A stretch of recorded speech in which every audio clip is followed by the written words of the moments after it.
Hace 500.000 años, en Nibiru, ya hace mucho tiempo que habita una avanzada civilización, unos seres conocidos como los Anunnaki.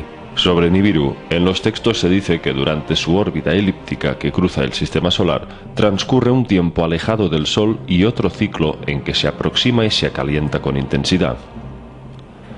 Durante el período gélido, Nibiru era capaz de conservar el calor interno y hacer viable el curso de la vida. En los textos se describe a Nibiru como un planeta de exuberante vegetación, con abundantes lluvias y mucha fauna habitando ríos y mares.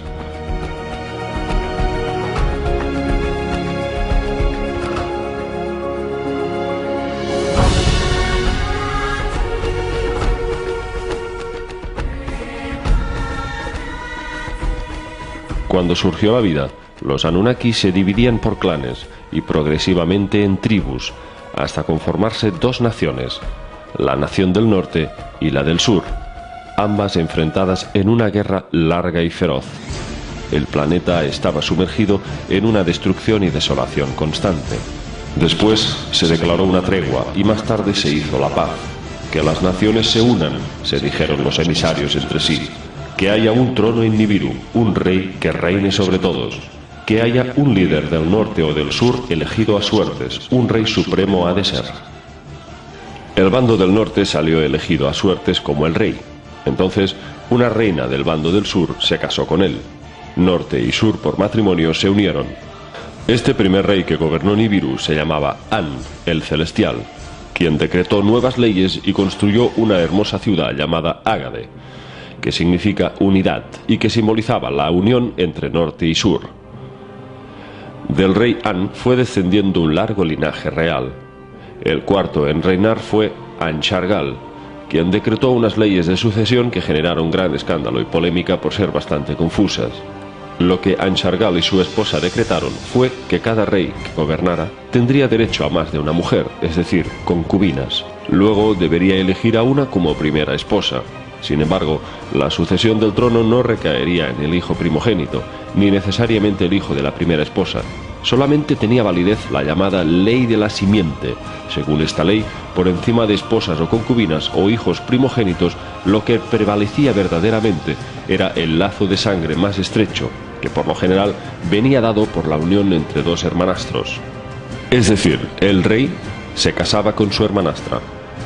Que en lo sucesivo, el hijo de una hermanastra, cuando quiera que nazca, por encima de todos los demás hijos, alcance la sucesión.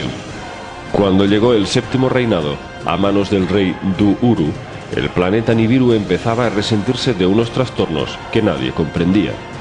Los contrastes térmicos eran cada vez más acuciantes. En algunas regiones el calor era sofocante, en otras el frío diezmaba las cosechas y enfermaba a los pueblos. En Ágade, la ciudad del trono, se reunieron los máximos eruditos y sabios en todas las áreas para averiguar las causas del desastre.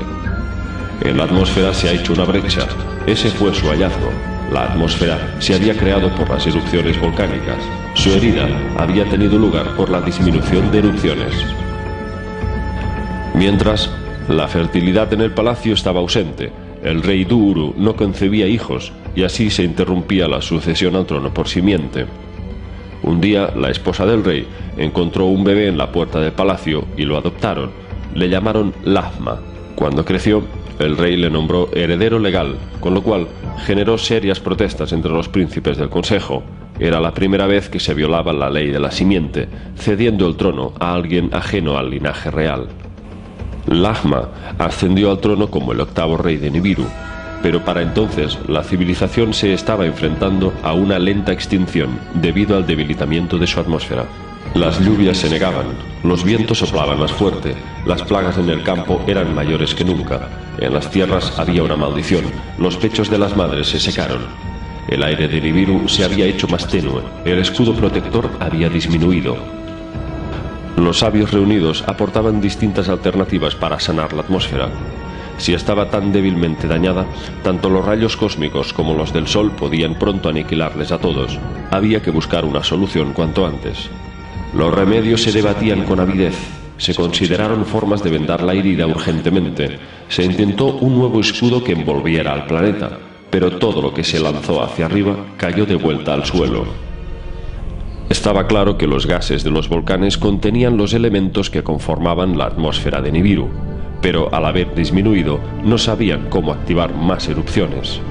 Que con invenciones se potencien nuevas erupciones, que los volcanes escupan de nuevo, decían los sabios. Pero el rey Lahma no actuaba, y el pueblo empezó a acusarle de ser pasivo e incapaz de tomar decisiones. Poco a poco la comida y el agua empezaron a escasear. En la corte real crecía la tensión entre los consejeros.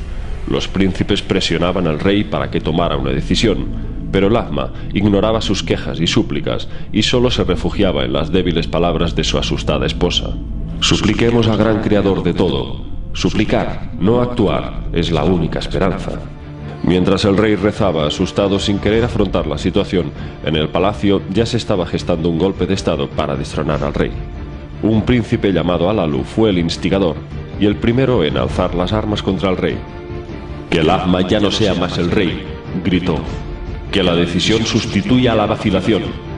Los príncipes hicieron caso a sus palabras. Las puertas del palacio abrieron con violencia. A la sala del trono, como aguas en avalancha, llegaron. El rey escapó a la torre del palacio. Alalu fue en su persecución.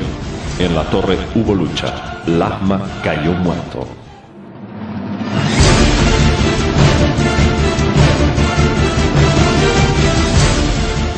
Entonces Alalu se sentó en el trono y sin derecho ni consejo se proclamó rey. Mientras para algunos Alalu era un héroe, para otros era solo un asesino. ¿Con qué derecho este príncipe había matado al rey para luego proclamarse heredero legal? Alalu fue convocado ante los 7 que juzgan. Ante el tribunal declaró lo siguiente: «Del rey Anshargal desciendo, de una concubina mi antepasado le nació a él. Alam era su nombre. Alam fue el primogénito, a él le pertenecía el trono. Por una confabulación, la reina dejó a un lado sus derechos. La ley de la simiente de la nada se inventó para que su hijo obtuviera la realeza, y Alam se le privara de ella. Por descendencia soy el continuador de las generaciones de Alam. La semilla de Anshargal está dentro de mí».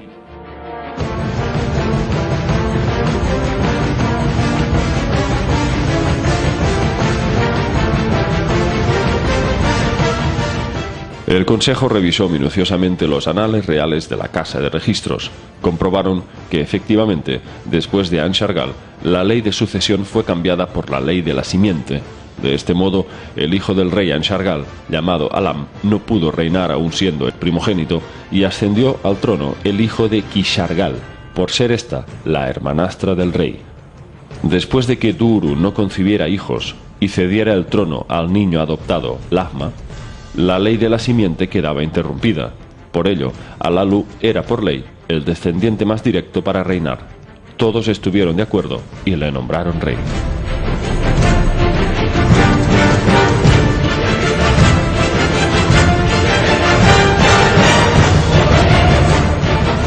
Pero Alalu ni siquiera tuvo tiempo para saborear ese dulce momento, cuando se alzó en pie un joven príncipe, reclamando el trono. Decía llamarse Anu, por ser antepasado de An, el primer rey que gobernó Nibiru. Hubo una exclamación. Aquellas palabras levantaron una gran expectación. Anu afirmaba ser descendiente del tercer hijo del gran rey An, y por lo tanto procedía de una simiente más pura.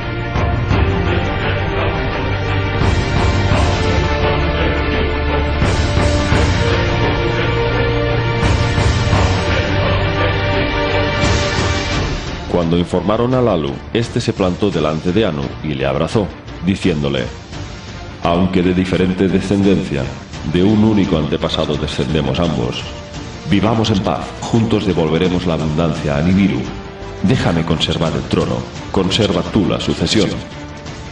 Alalu pidió a Anu que un hijo suyo se casara con su hija para así unificar la sucesión. Anu aceptó el trato y así se inscribió en los anales reales.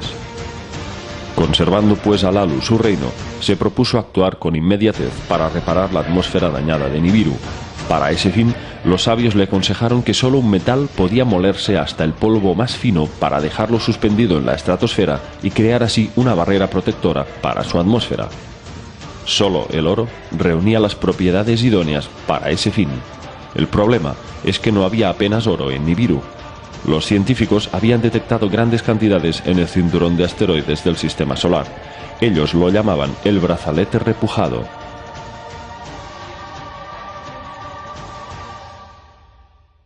Que se construyan naves celestiales para buscar oro en el brazalete repujado y sea traído hacia Nibiru. Alalu era un rey impulsivo y valiente, aunque la orden que había ejecutado no dio ningún fruto. Todas las naves enviadas hacia el cinturón de asteroides para capturar el oro fueron destruidas por impactos y ninguna regresó. Entonces, Alalu, sin esperar, puso en práctica un plan B: activar a los volcanes para que sus erupciones repararan la atmósfera. Se armaron carros celestes con las armas de terror, con proyectiles de terror golpearon a los volcanes desde los cielos. Las montañas se balancearon, mientras grandes resplandores estallaban con estruendo. Pero las lluvias se negaban a caer y los vientos soplaban con más fuerza. Las erupciones de los volcanes no aumentaban, no sanaba la brecha en la atmósfera. El pueblo de Nibiru dejó de venerar a su rey. En vez de alivio, había traído miseria. Pero después de 9 años, Alalu seguía en el trono, hasta que Anu se cansó de esperar y desafió a Alalu en combate, mano a mano, como era tradición con los cuerpos desnudos. Vencería a aquel que quedara en pie. Forcejearon entre sí en la plaza pública. Las jambas de las puertas temblaron y las paredes se remecieron. Alalu hincó la rodilla. Al suelo cayó sobre su pecho. Alalu fue derrotado en combate. Por aclamación, Anu fue proclamado rey.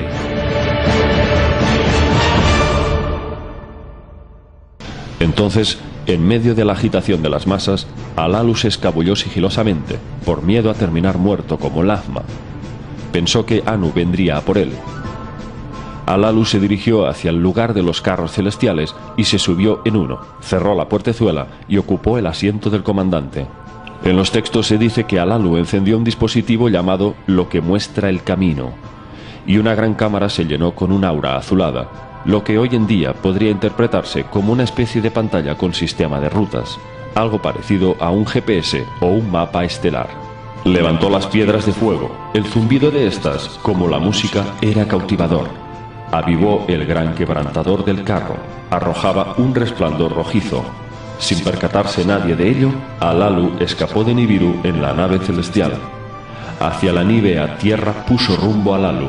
Por un secreto del principio, eligió su destino.